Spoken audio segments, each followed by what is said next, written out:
আরেকটি কেসের ভিডিও আমি রাখতে চাইছি এবং দেখাতে চাইছি জুনিয়র হোমিওপ্যাথিক চিকিৎসক বন্ধুদের।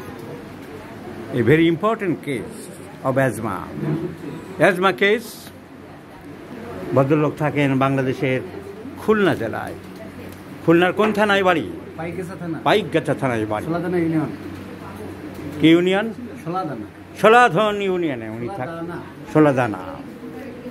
তো ওনার মেন প্রবলেম হলো শ্বাসকষ্ট। 2.5 বছর ধরে হচ্ছে, মাঝরাত্রির দিকে বাড়ে। করোনার ভ্যাকসিন নেওয়ার পর থেকে সাধারণত দেখা যাচ্ছে বলে অনুমান করা হচ্ছে। এর জন্য উনি চিকিৎসা করেছেন হোমিওপ্যাথি, অ্যালোপ্যাথি,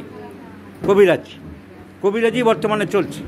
কবিরাজি খেলে অ্যালোপ্যাথিক আয়ুর্বেদিক কি টনিক পানি কি তুলসীর থেকে কি তৈরি ওষুধ তাতে খেলে ভালো থাকছে। সেটা খেলে ভালো থাকে। আর সাথে দামাসিন ট্যাবলেট খাচ্ছি এবং আরেকটা ট্যাবলেট আছে ওর সাথে। হোমিওপ্যাথি কাউকে দেখিয়েছিলেন? হ্যাঁ। কি নাম? সাতক্ষীরাতে দেখেছিলাম ডক্টর মোহন ঘোষ। কতদিন দেখিয়েছিলেন? তো ওনাকে কি ওষুধপত্র দিয়েছিল মনে আছে নাকি? ওষুধ জানা যায়নি। উনি হোমিওপ্যাথি চিকিৎসা করেছিলেন, কিন্তু সেই ওষুধপত্র আমরা জানতে পারলাম না। এখন আয়ুর্বেদিক চলছে। তা আমরা সিমটম কি পাচ্ছি? অ্যাজমা ফলোয়িং ভ্যাকসিনেশান মাঝরাত্রির দিকে বাড়ে, সর্দি কাশি প্রায় লাগে, মিষ্টি ভালোবাসে, টক ভালোবাসে। টক বলতে কোন টক? আম টকটা বেশি ভালোবাসে। আম টকটাই বেশি ভালোবাসে। ঘাম বেশি, কাজ করলে ঘাম হয় বেশি। কাজ করলে হয়, এমনি খুব একটা হয় না। কাজকর্ম তাড়াহুড়ো করে করেন না আস্তে আস্তে? তাড়াহুড়ো করে। রাগ বেশি না কম? রাগ বেশি আছে। রাগ বেশি। এর মানে এই নয় যে আমি লিডিং কোশ্চেন করছি। কেস হিস্ট্রি সব লেখা থাকে যে স্যালিয়েন্ট ফিচার্সগুলোর উপরে, যে কার্ডিনাল সিমটমসগুলোর উপরে আমি প্রেসক্রিপশন করছি, সেইগুলো এই ডাক্তারদের বোঝানোর জন্যে যে কেন আমি ওষুধ সিলেকশন করছি। হিপারসালফুরিকাম ইজ সিলেক্টেড মেডিসিন, সেইটা আমি দেখাতে চাইছি ওনার প্রশ্নের মধ্য দিয়ে। রাগ হলে, রাগটা বেশি আপনি বলেছেন, রাগ হলে পরে ঠিকঠাক হয়ে যায় না সেই মুহূর্তে খুব মারাত্মক হয়ে যায়? সেটা পরে হোক, আমি বলছি সেই মুহূর্তের কথা। সেই মুহূর্তে মারাত্মক হয়, তখন যা করাটা কিন্তু করে ফেলতে পারি, কিন্তু কন্ট্রোল করতে পারেন।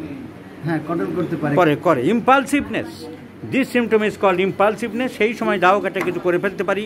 হিপারসালফার, মার্কুরিয়াস, কার্সিনোসিন, লাইসিন এসব ওষুধে আছে। So there is great hurriness, impulsiveness.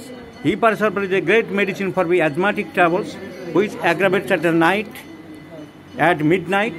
These are for shower, perspiration, and hyper also covers the bad effects of vaccination.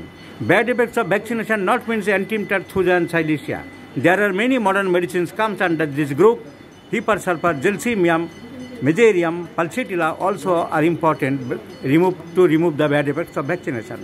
So hypersulfur is the choice of medicine. My friends, considering the bad effects of vaccination, asthma aggravates at midnight, the patient is impulsive and irritable temperament, hurriness in walking, talking, speaking, eating, etc.